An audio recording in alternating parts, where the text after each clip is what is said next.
Now, if we look and say what's going to happen in the next few years with these retrovirus infections, it brings to mind several important points. The first off, when we talk about retroviral diseases, if you really want to know about retroviruses, the people that you have to talk to are the veterinarians. Most medical doctors have had little, if any, experience with these type of diseases, whereas the veterinarians are the ones who have had the most experience.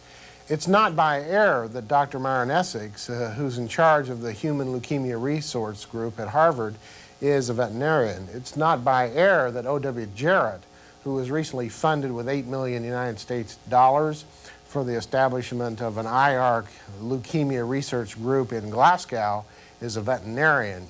These people are in charge because they have a great deal of knowledge about retroviral infections. And when you look at retroviral infections, when you see an index case, like a case of AIDS, in general the rule of thumb is that there are 99 cases subclinical or below it supporting this one case on top. In the case of the United States with 50,000 cases of AIDS, that would mean that we have approximately 5 million cases coming. What else can you know from sort of the general rules of retrovirology?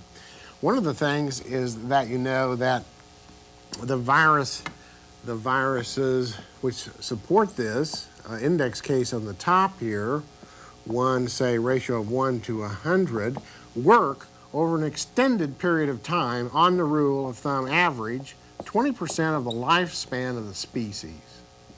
Now, this was one of the first things that led me to question the validity of much that was being told to the United States about the AIDS virus and other retroviruses, was that they were predicting that the AIDS virus was going to work over 1 to 3 or even 5 years.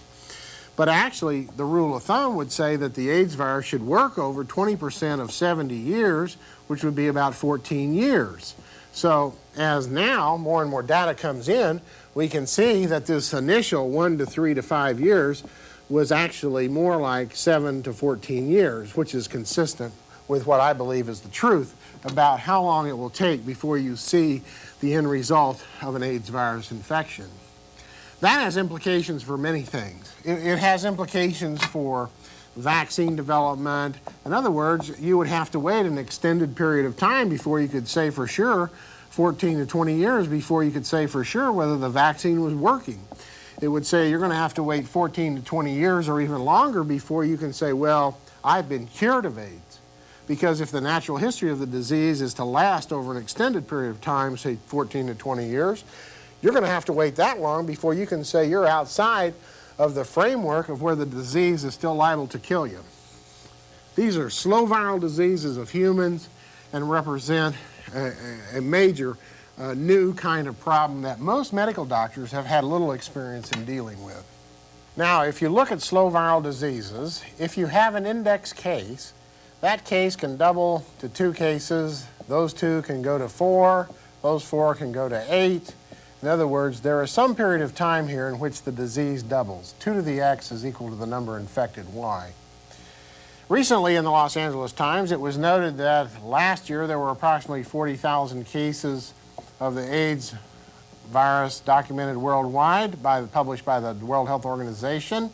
This year, the number is approximately 80,000 cases of AIDS reported. We can use as a common denominator here 1 year for a doubling time, which would mean that virtually in a year's time the number of cases of AIDS, both those infected and perhaps those infected, would double. What does that mean? Going back to our little diagram that I explained earlier, if we had 1 case of AIDS last year and 99 cases coming, next year we might have 2 cases of AIDS and 198 coming. The following year, there would be 4 cases and twice as many, approximately, 396 coming. So the pyramid would get progressively bigger, doubling each year. And when you look at the numbers infected in Africa, as reported by the World Health Organization, as a continent, Africa, through the AIDS belt and other areas of Africa, has between 40 and 75 million infected. If that doubles every year, it means that within 3 to 4 years, the entire continent of Africa may well be infected, and in 5 to 10 years, the entire continent of Africa could be expected to expire if, in fact, the AIDS virus has 100% mortality, which we believe that it does. In the United States, with 50,000 cases of AIDS reported, that could imply that there are approximately 5 million infected, not the 1.5 million reported by the Centers for Disease Control. Approximately 5 million infected, which constitutes somewhere between 1 and 2% of the entire United States population. If you have 2% of the entire United States population affected already, that could double in every year, which would mean that in 1, 2, 3, 4, 5, 6 doubling times, the entire country could be infected. If it takes an average of 5 years before infection leads to disease, it means that nearly everybody in the country could be infected before anybody got sick and showed evidence of infection if the virus continues to double every year. Those are pretty frightening statistics, and that applies for the AIDS virus alone without implicating any of the other viruses, HTLV1, 2, 4, 5, and 1 lookalike, which are all, of course, out there and running too. These have already been suggested that the blood supply should be screened for these viruses. We may be transfusing leukemia at the present time, just as we're transfusing AIDS at the present time. Now, what about the so-called, what I call myths of AIDS? The virus coming out of a monkey is impractical or impossible for the following reasons. If you look at Africa, if the virus came from monkeys, you would expect the virus to have spread from the jungles to the cities. Of course, that isn't what's happening or what's happened. It's spreading from the cities into the jungles. If you look at Africa, those most closely associated with the African green monkeys, the reputed animal of origin, pygmies, should have been infected with the AIDS virus, and up until the last 6 months or a year or so, pygmies were virtually 100% free of AIDS virus infection, and they only got infected after intercourse or contamination from prostitutes of the cities or by drug contamination from intravenous drug abuse from the cities. Stronger evidence against the virus actually coming from monkeys is the codon choices of the AIDS virus. And that means that the genetic information of the AIDS virus, known as codon choices, are not found in monkeys. They're not in monkeys. They're not in man. They actually exist in Visna virus and a few other viruses of the laboratory. That's where the genetic structure, the genetic material, the so-called information of the genes of the AIDS virus look like Visna, as we already know, and bovine leukemia virus. So all of these mitigate against the virus coming from monkeys and spreading in Africa. There's another way to get at this problem. If you say, for instance, that there are between 40 and 75 million Africans infected, and we know that 2 to the x is equal to 40 million, then we had to have approximately 2 to the 20th or 20-year doubling time for the virus to have spread in Africa. It's now 1988. That would have meant that the virus had to originate in Africa in 1968, and of course by the mid-1970s or early 1970s, there would have been people dying of AIDS in Africa. Of course, that's not the case. The retrospective analysis of blood shows that AIDS didn't exist in Africa until the mid-70s or later. If you look at the United States, where the AIDS virus appeared was in New York in 1978, San Francisco and Los Angeles in 80. It appeared in young white male homosexuals who were between the ages of 20 and 40, who were promiscuous. It did not appear in black, heterosexual, French-speaking immigrants from Africa or Haiti. Now, simultaneous with its appearance was conduction of the hepatitis B vaccine study in New York in 1978 and in San Francisco and Los Angeles in 1980 among young white male homosexuals who were between the ages of 20 and 40. later published in the 80s in Morbidity Mortality Weekly, was that 6 of the first 10 AIDS cases in San Francisco came directly out of the cohort study of 1980. Published in 1986 by Clad Stevens was a graph which showed that in 1984, approximately 45% of those in her original study were HIV positive. In other words, had become infected for AIDS in 1984. So you must ask yourself, is there some kind of relationship between the hepatitis B vaccine study of the United States and a subsequent outbreak in AIDS in exactly the same population groups in exactly the same time? I personally believe that there is, but I can't answer exactly what that relationship is. Now, is AIDS a sexually transmitted disease? It's said sex and drugs. We're told that over and over. Sex and drugs, sex and drugs. Well, let's look at what a sexually transmitted disease is. I say that AIDS is a blood-borne infectious disease. I don't think of AIDS as a sexually transmitted disease, but you must define what you mean by a sexually transmitted disease. If you mean any virus that can be transferred during intercourse, then I guess AIDS would be. But of course that would include polio, mono, smallpox, chickenpox, measles, mumps, practically every virus known to man, because sexual intercourse is intimate contact, and nearly all those could be transferred by sexual intercourse. But if you look at what sexually transmitted diseases is, I say the following. If you go in and you say, well, doctor, I'm going to have a blood transfusion, do you think I'm going to get trichomonas from that blood transfusion? And then you'd say, no, you don't get trichomonas. Well, isn't that a sexually transmitted disease like AIDS? You say, yeah, it is, but it's not in the blood. Well, do you think I'll get herpes from a blood transfusion? No. How about syphilis? Well, it's possible you could get syphilis from a blood transfusion because syphilis has a blood-borne phase. Now, if you look at what sexually transmissible diseases are, they grow in the venereal tract. They're present in high titers. They don't live outside the body for a long period of time, long life here, and they're primarily transferred by sex. Now, which of these criteria does AIDS meet? Does AIDS grow in the venereal tract specifically, like trichomonas, gonorrhea, syphilis, herpes? No, that's wrong. It grows throughout the body in the lymphocytic system and destroys the thymus. Is it present in high titers? There is no AIDS virus ever been identified in semen. It has only been cultured from semen. The only place that AIDS virus was identified by sedimentation, by ultracentrifugation, was in saliva, not from semen. Now, that isn't to say that AIDS can't be cultured from cells of semen. It says that AIDS does not exist as a free virus in semen. So it's not present in high titers. So we're wrong on two of four so far. Does AIDS live outside the body for a long period of time? You know, a few minutes. We've been told that, but the French published 2 years ago that if you put AIDS in a petri dish and place it on a windowsill in France, that it lives there for approximately 10 to 14 days. You come back, add saline, you can culture the virus. So AIDS lives for 10 to 14 days outside the body. So it doesn't meet criteria number 3 for what I call a sexually transmissible disease. And is AIDS primarily transferred by sex?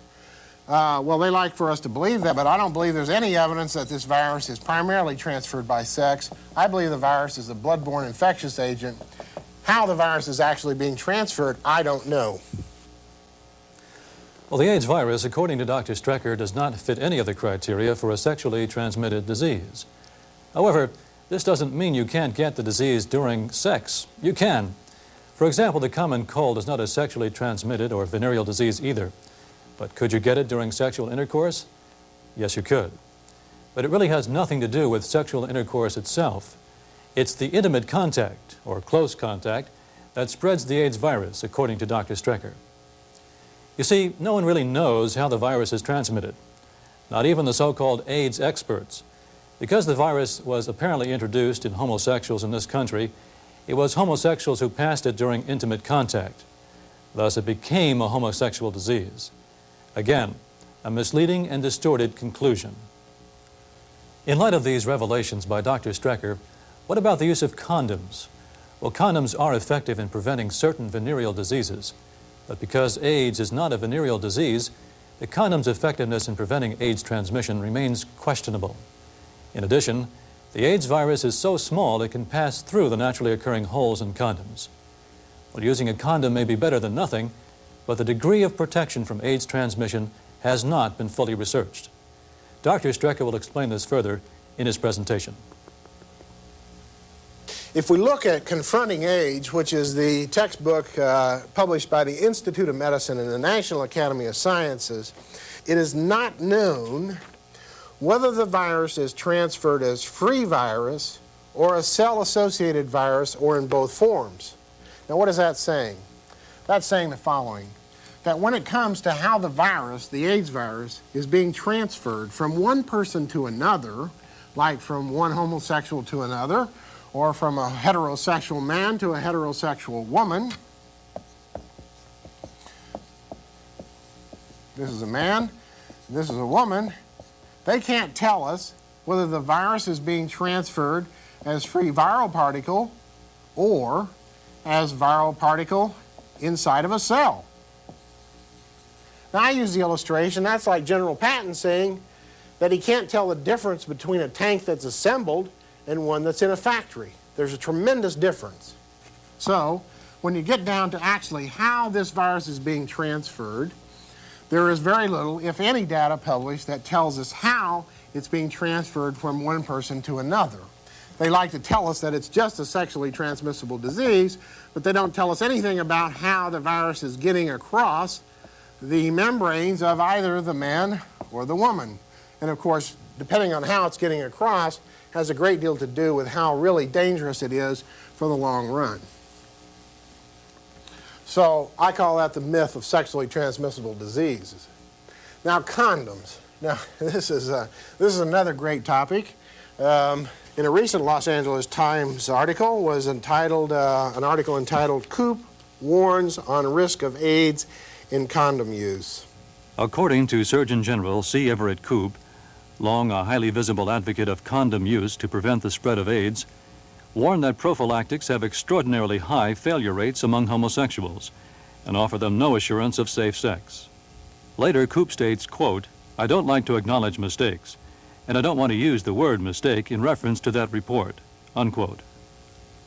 Further, Koop said that since the initial report was written, he has been surprised to find a near complete lack of research on condom failure rates and causes. Only one study in progress has ever been designed to explore the various issues of condom breakage and leakage rates as they relate to AIDS. Now, I use the following illustration to represent, this is a condom. This is a natural occurring hole in the condom, which is approximately 1.5 microns in diameter, which is 1 to 10 times larger than the size of the AIDS virus. This will represent, for the moment, a penis, and this represents the subsequent ejaculation that's occurring from that condom on that penis. Now, what about the question of mosquito transmission of this virus? AIDS virus is a known close relative to two other animal retroviruses named equine infectious anemia virus and caprine arthritis encephalitis virus. This one affects horses. This one affects goats. That's not to say that the AIDS virus didn't come from, say, BLV in sheep, but what we're talking about is that this end product, the AIDS virus, is also a great deal like these viruses. Now, equine infectious anemia virus, which in the South was known as swamp fever, swamp fever is a known vector-borne virus and has been known to be vector-borne since about 1920 or so. That means it's borne by blood-sucking insects. It's transferred by blood-sucking insects. Caprine arthritis encephalitis virus, the father of the AIDS virus, bovine leukemia virus, Visna virus, the sheep brain rot virus, what I call the mother of AIDS virus, bovine syncytial virus, all of the near relatives of the AIDS viruses, most of them are, or at least indications are, that they are vector-borne or potentially transferred from animal to animal by blood-sucking insects. So the burden of proof is on those who say that the AIDS virus is not mosquito transmitted. If you actually believe that the AIDS virus is not transferred by mosquitoes, then you have to say, if that's really true, then why didn't we use the technique that the mosquito uses for transfusing blood? Because if a mosquito somehow arbitrarily filters out the AIDS virus, then why don't we filter blood through that same kind of mechanism, and no one would get an AIDS virus from a blood transfusion? The burden of proof is on those who say the virus is not transferred by mosquitoes rather than on those who say that it is. The experiment I'd like to see run, which no one has volunteered for of all these so-called AIDS experts who tell us the virus isn't transferred by mosquitoes, is to let a box full of mosquitoes feed on AIDS-infected blood, bite the researchers on the wrist, and let's see how many of them get AIDS. Of course, they haven't published that experiment yet, have they? Now, what about vaccine development? Will there be a vaccine? I personally think that the development of a vaccine for the AIDS virus is, if not impossible, next to it. I say that for two reasons. The first is that I believe that the AIDS virus arose by recombination or mixing of bovine leukemia virus and Visna virus. The actual fact is that the genes of the AIDS virus contain approximately 9,000 base pairs. Each base pair has 4 choices, which means there are 9,000 times 9,000 times 9,000 times 9,000 different AIDS viruses. That means that instead of being a single virus, there's a field effect, what I call a field effect of viruses. There's a whole menagerie of viruses. And that, of course, explains why every AIDS virus that has been isolated to date is different. That's, of course, except for Dr. Gallo's and Dr. Montagnier's, which I guess have been proven to be the same, but that's a different story. But for the moment, let's look at the fact that the AIDS viruses were all different. They talk about AIDS as if it was a stable virus, like smallpox, which is the same today as it was 100 years ago, more or less, or chickenpox, or measles, or mumps. But the actual fact is that every AIDS virus isolated from every patient, more or less, has been different. The reason is because the virus is chameleon-like, as we already talked about. It interacts with the tissue that it's growing in. And if it's growing in you, it interacts with you, and it comes out different than what went in. In a sense, if it goes in as AIDS 1, what comes out is not necessarily AIDS 1, but maybe AIDS 2, which is a little bit different. It looks a little like you. It's chameleon-like.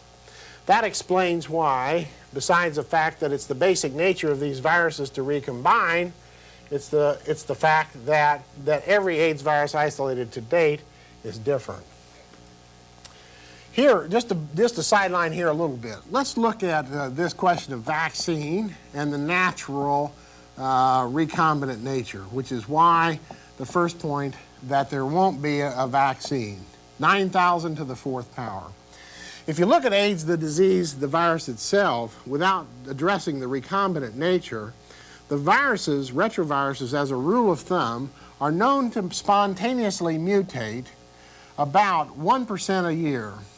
This means that if today the virus is this, that 1 year from now, the virus would be different at approximately 1% of 9,000, which would be 90 points.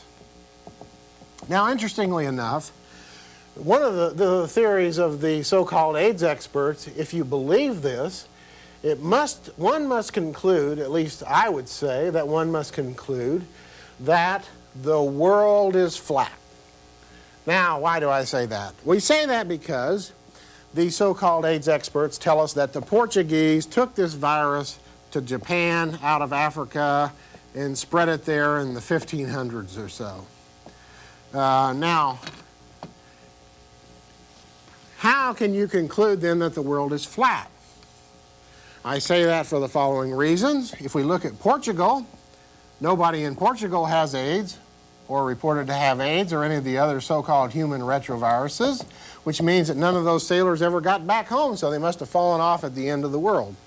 2, if you look at this virus, you say today, if this is a map of the world, and we look at the viruses isolated from Haiti, Africa, and Japan, and these viruses were put into those countries in the 1500s by Portugal sailors, and they spontaneously mutate 1% a year, It's presently 1988, which means that there should be 488% difference.